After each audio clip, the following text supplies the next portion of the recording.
Good morning. I have to change you over. I got too much darkness here and lightness here. See, it's about lighting here. And this is not working. This is just not working. Hold on. That my time. That my crew, that my clique. That my fam, that my sis. That my gang, that my grit. Yeah, yeah. That my job. Yeah. That my job. Yeah. Travel wide, travel wide. Okay, you're gonna get ready with me while we do this. This is the new Ultimate Day Serum.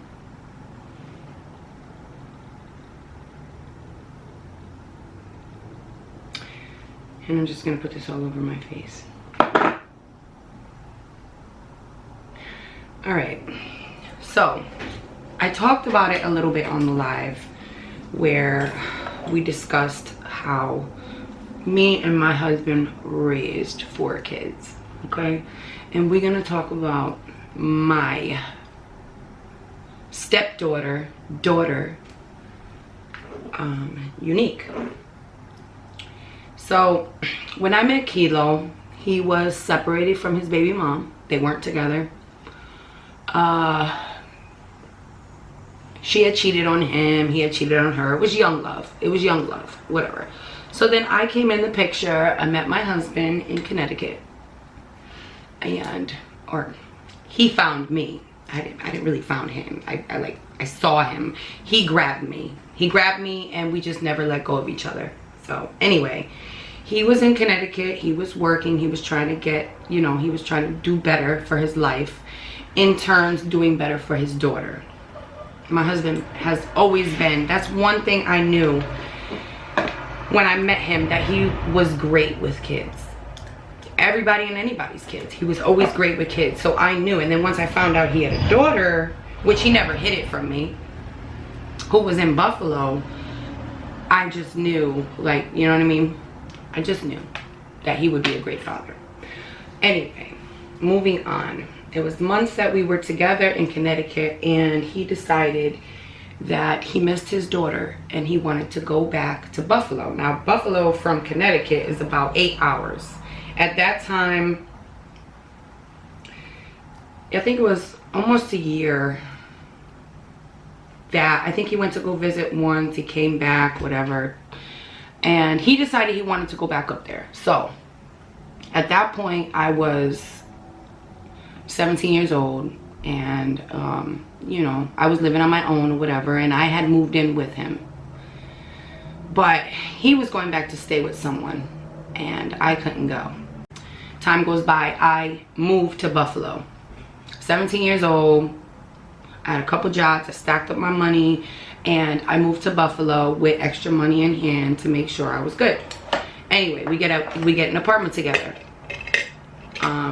At that point, he was able to take his daughter anytime he wanted. And she was about 2 years old, still in diapers, still with a bottle.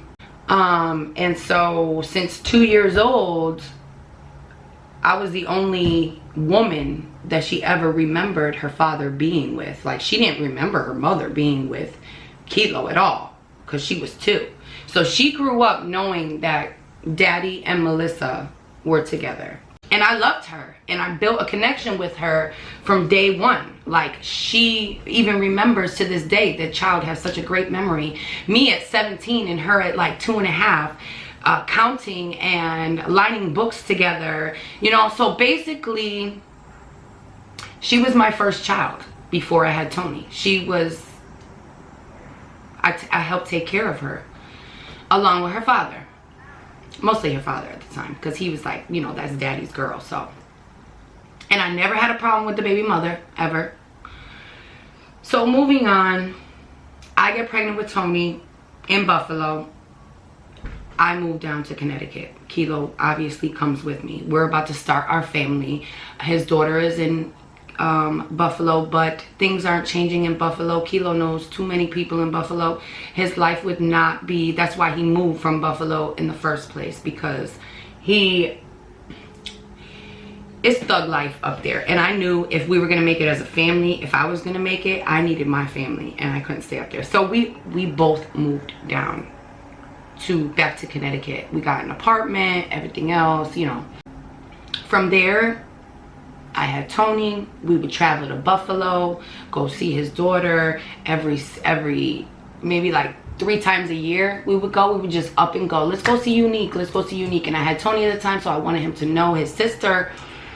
And so years went by that it was like that. And she would come down and she would stay the whole summer with us. Kilo would go pick her up, and then we would meet halfway, whatever. It was so many years like that, like all the way up until she was about 14 years old, going into high school. At this point, we had Laylo. I had Tony. I had Laylo. And I just had Angie. So in 2010, her mother let her come down with her uncle to visit for a week. And after that week, it was time for her to go back. And the mother had asked Kilo, could she stay with us? Because they were having a hard time with her. She was becoming out of control. You know, she was 14. She was failing everything. And we prayed on it. We prayed that one day we would have, or Kilo would have all of his children together. Like, let me tell you, I was there for her first period. Like, and I'm the type of mother, I don't hold no punches. You want to know something? I'm going to tell you something. If you're ready to ask me, I'm ready to give you an answer. So, growing into womanhood, it was me. Anyway, she came to live with us. Everything was great. We didn't care. Like, we were mad at the mother because the mother never came to see her except for once. On her 16th birthday, we took care of her. Kilo even was paying child support to the mother while she was living with us for 2 years. But he was like, you know what? I got my baby, whatever. She promised us that she took our income tax that one year. We were taking care of Unique, and she claimed Unique even though she was living with us. And, you know, Kilo was just like, you know what? Let her have it. Let her have it. I got my baby, you know. So anyway, when she came with us, she was out of control. At that point, my husband was raised Jehovah's Witness. At that point, she came, she had no, like, she didn't have no religious background, didn't really pray, nothing. And so Kilo has always been biblical, because he was raised Jehovah's Witness. You know, they're strict, okay? At that point, we were, like, still celebrating Christmas and stuff. We were practicing Jehovah's Witnesses. We weren't, like, baptized or anything. So, you know, we were doing us, but we, you know, we read the Bible. We would go to the hall, whatever. Not all the time, but, you know, we believed. And so my kids were raised that way, with Jehovah. So, and I didn't really mind because I needed God in my life. After I was diagnosed with anxiety and panic disorder, I needed some kind of faith in my life. So I told him, you know what, lead us, or I'm going my own way. I'm going to, like, any other Baptist church like I was raised. So anyway, yeah. So when she moved in, that was the case. She stayed with us. She started getting back on track. She started doing good in school. We were leading her in the right direction. Everything was fine. Well, I guess at that point in time, she wanted to take being a Jehovah's Witness full force. Okay? She must have needed it. I don't know. I don't know. But she found friends. She made connections. And then when she was about 16, she turned 16, by the way. Her mother came down for her 16th birthday. I have pictures somewhere. Anyway, she didn't even stay the whole night. She came for the party and then left. Like, you freaking kidding me? You haven't seen your daughter in a whole year and you're just gonna stay for a couple hours and be out? Okay. We didn't care. We had Unique. We loved it. She was part of the family. you know, like we always wanted. And when she was 16 years old, she had started going to the hall every Sunday. If you know anything about being a Jehovah's Witness, they will suck you in. Eventually, everything became about being a Jehovah's Witness. She wanted to get baptized. I told her, I was like, are you sure this is what you want to do? At the time, her father was like, you know what, this is what you want to do. You know, it's keeping you out of trouble. You're not out there in the street. You're not doing everything that you used to do. If you want to do it, baby, go ahead. Now, her thinking was a little bit different. So I had said, you know, I asked her a lot of questions, like, why do you want to, I'm eating my oatmeal, guys. Why do you want to be baptized? Why? Like, she had said something about she wants to build houses. I'm like, you can build houses without being baptized. Yeah, but you can only build houses with them, like new halls, new places to worship, if you're baptized. I'm like, okay, Unique. We let our children go their own route, or try to figure it out. So she became baptized, and she was out there, 17 years old, going 3 times a week, going to the hall on Sunday, walking door to door, doing everything that a Jehovah's Witness would do. We just, you know, we went to her baptism, everything else. She was doing good, so it was just like, you know, whatever. But I kept telling her, you need to live your life. This is living.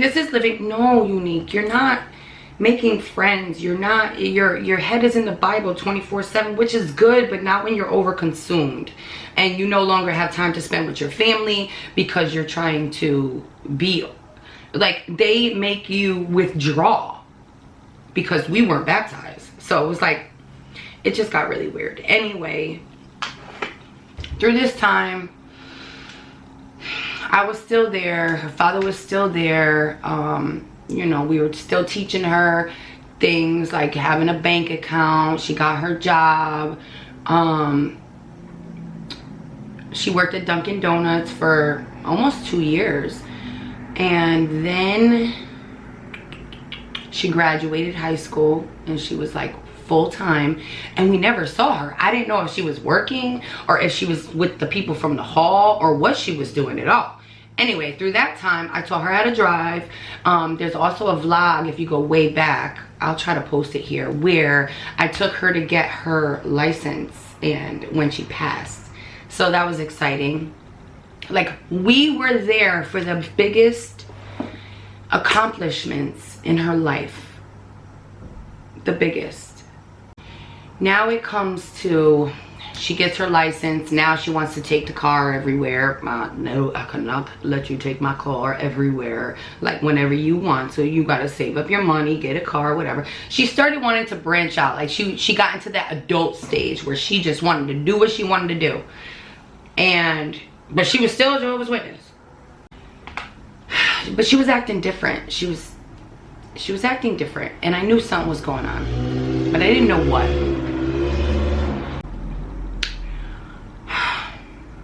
There was even a point in time where the people from the hall told her that now was courting age. When she turned 18, courting age. And her father was like, no, you don't need to be getting married. You don't need that. You're 18 years old. No. So he got a little upset about that because she was supposed to be courting. No. Anyway, just things changed. One day, it was the day of Thanksgiving. My mother knew that we were practicing Jehovah's Witnesses, so we had stopped everything for her. When she got baptized, we started going to the hall more. We stopped celebrating Christmas, stopped celebrating Halloween, stopped celebrating Thanksgiving, everything, okay? We eventually withdrew out of respect for my daughter, my stepdaughter.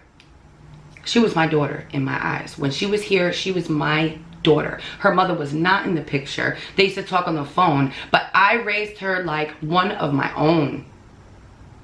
I mean, I showed her how to do makeup, hair. She went to hair school for a while. She did not, it wasn't her cup of tea. I told her to go to college. You know, we raised her, guys. And the day of Thanksgiving, I had talked to my mother. I told my mother, Ma, you know, we can't go if it's Thanksgiving. We can go we used to call it Harvest Feast the next day.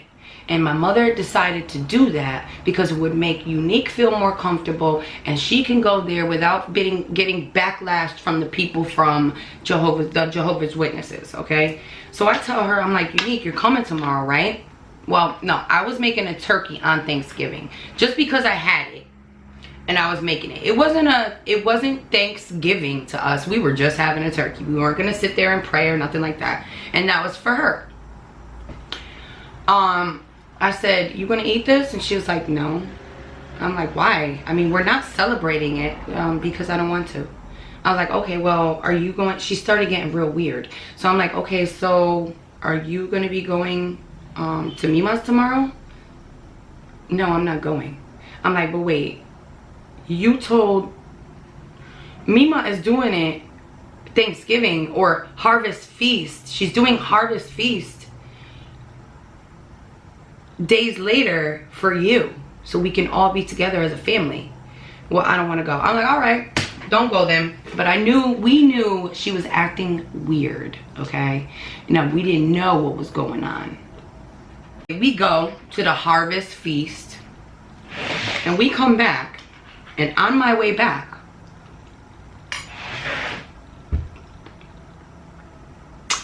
I get a text message saying, Mimi, who is Kilo's mother, who is a straight Jehovah's Witness, is picking me up and taking me to the train station. I'm moving back with my mom. Okay. Why? And why is Mimi taking you? And why didn't you talk to us about this? What is going on? I just want to go back with my mom. Okay. Well, I find out that if she went back with her mom, she would have no structure. She would not have to take care of nothing in the house but herself. Now, at that point in time, we had 4 kids. She was the oldest.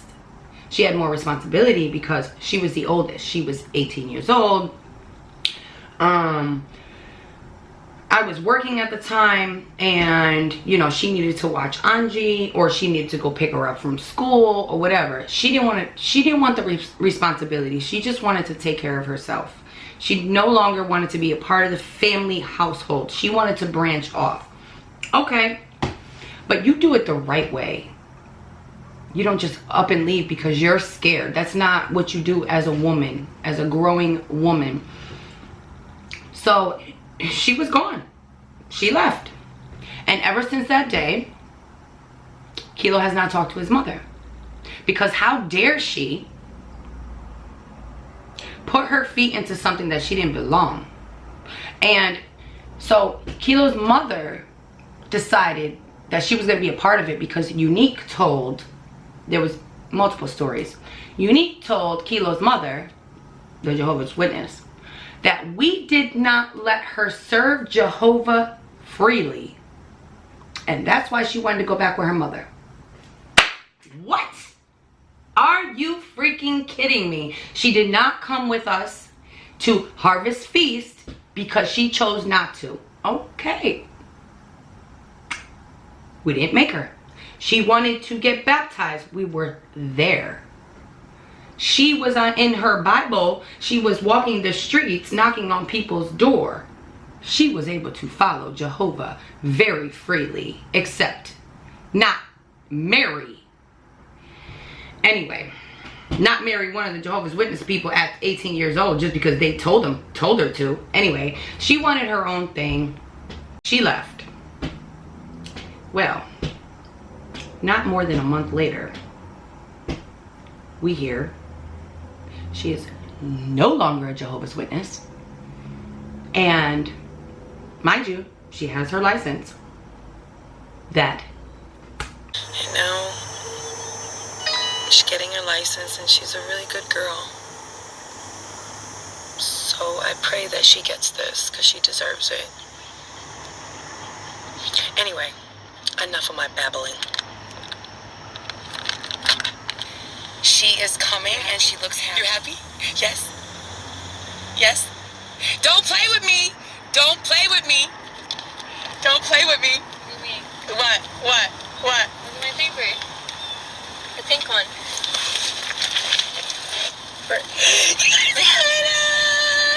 She did it. She has her education. She is all set for her future. Except the way she left was wrong. And I know the reason why she left like that was because it was the only way in her mind that she can do it and not feel guilty about it. The people from the hall were calling, where is Unique? Oh, we haven't talked to her, blah, blah, blah. I was like, I don't think she's Jehovah's Witness no more. I start seeing her on Facebook, wearing her bras. They're seeing her smoking trees, drinking. She is no longer a Jehovah's Witness. But she told everybody that she left because we did not let her serve Jehovah. So that is why Kilo's mother felt the need to save her. How stupid does she feel now, huh? Also, she had to say something like that because other than that, the people from the hall were not going to help her do what she needed to do and go live with her mother. Pretty sure they knew what was going on because at that point they were her family more than we were. And so after that day, I vowed that we will no longer be Jehovah's Witnesses. After what I saw it do to my daughter, I said nope, nope, nope. My problem is I always try to fix things, you know. I eventually understood why she left. She left because she wanted to be free. She wanted to be an adult. She didn't know how. She had to break free of what was so she can move on to her future. I get that. But to this day, she has not apologized for leaving the way she did. I mean, we left, she was home. We got back, she was gone. Finally, she moved on. She's working. I don't know if she's in college up there, but she's definitely going through her own growing stage. And she does have a car. She's doing good in that aspect, and she's still living with her mother. But she never apologized. And that day that she left broke Kilo's heart so bad. Like, we did nothing wrong. We were there from the age 14 to 20. She was almost 20. It was November. Or she was almost 19. The hardest years of her life, we raised her. So that is why you never see Unique. Angie talks, the kids finally now talk to Unique. They finally talked to her. Like, she finally reached out to them and talked to them. And I am grateful for that. But as far as her and her father and me go, I told her just to call her father and be like, listen, I'm sorry for leaving the way that I did.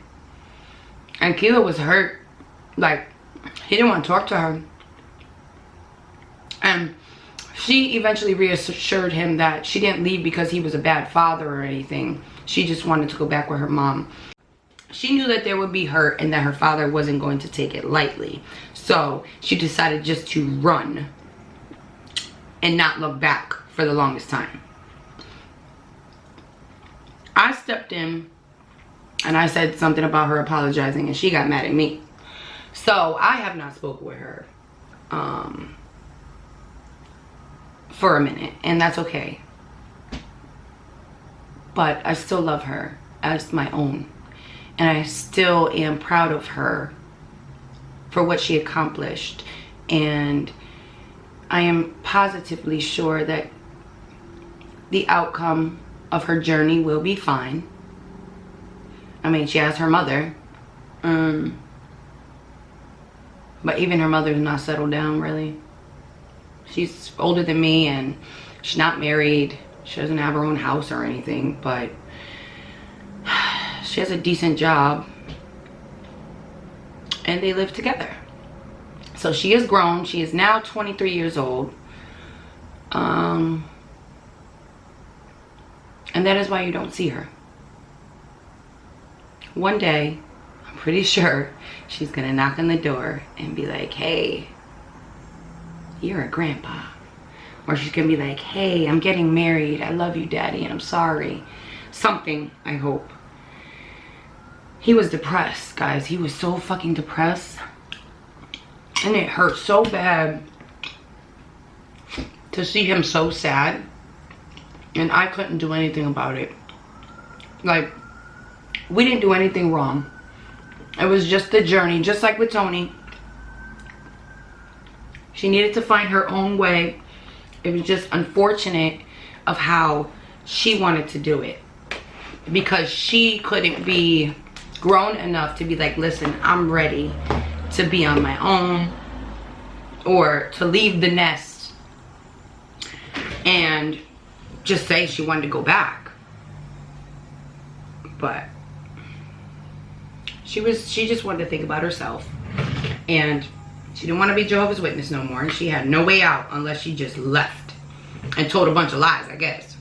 I don't know. But anyway.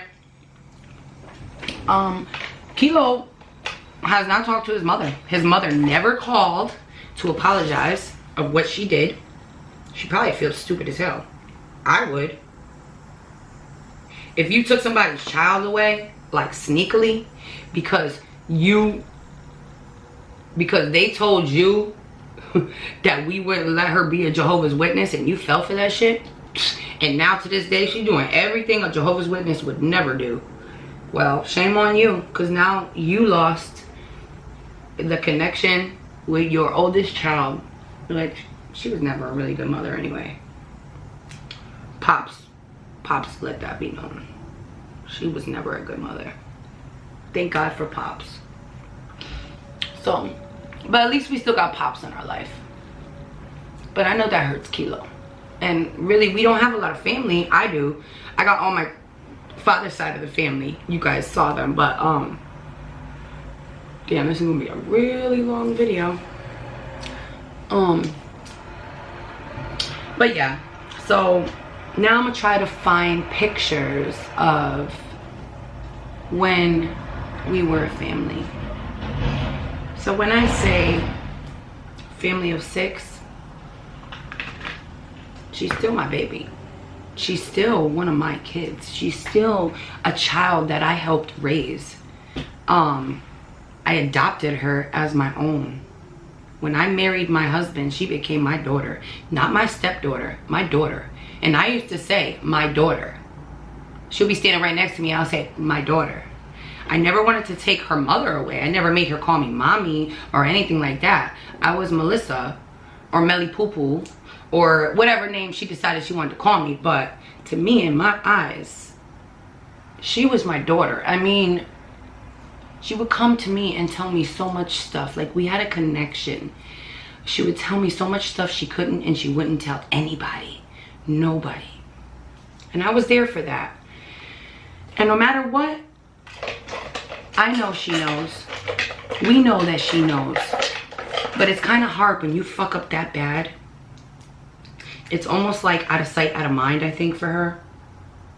And she's so far away that she does not have the feeling. I'm sure she thinks about us, but she don't have the feeling. Like, her life is just her life. She don't see us.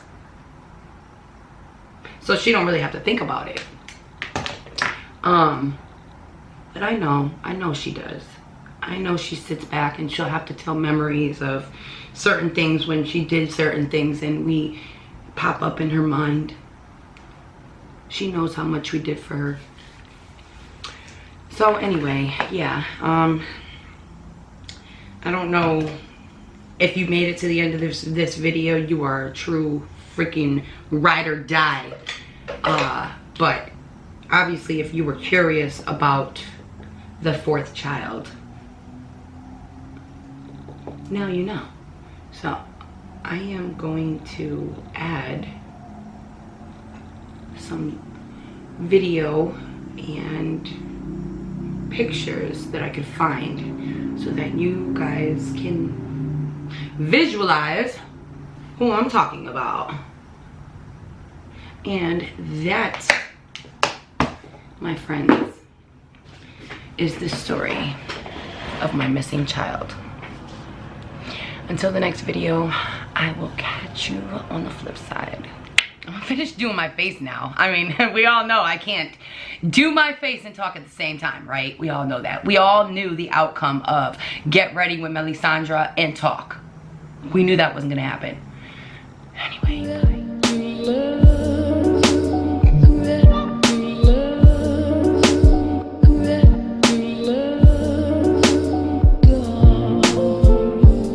Always be there for me.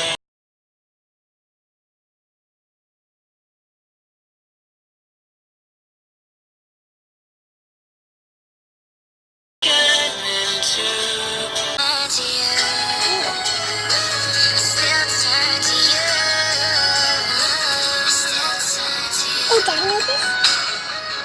You could pause it.